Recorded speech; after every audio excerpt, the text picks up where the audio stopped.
भारतीय सेना और पुलिस और प्रशासन ने शहनाज अख्तर नाम की महिला को चकंदाबाग के रास्ते वापस उसके वतन पाकिस्तान लौटा दिया। ये खातून 16 दिसंबर 2025 को मेंढर में नियंत्रण रेखा पर अवैध रूप से भारत में दाखिल हो गई थी, जिसके बाद सेना ने उसे पकड़ लिया और अब 35 साल की शहनाज अख्तर को ह्यूमैनिटेरियन ग्राउंड पर चकंदाबाग के रास्ते पाकिस्तानी एहलकारों को सौंप दिया गया है।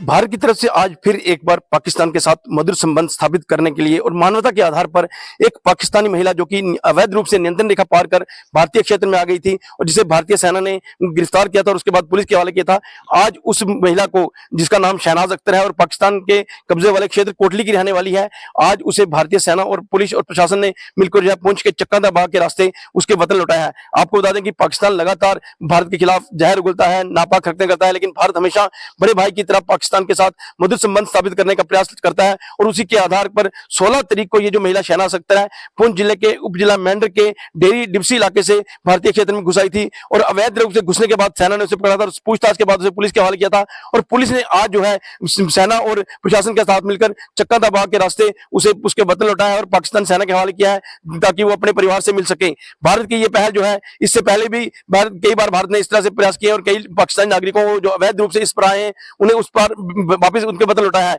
और आज फिर उसी की मिसाल कायम करते हुए भारत की तरफ से पाकिस्तानी महिला शहनाज अख्तर को उसके वतन लौटाया गया है। Munish Sharma, news network, Chakandabagh, Poonch.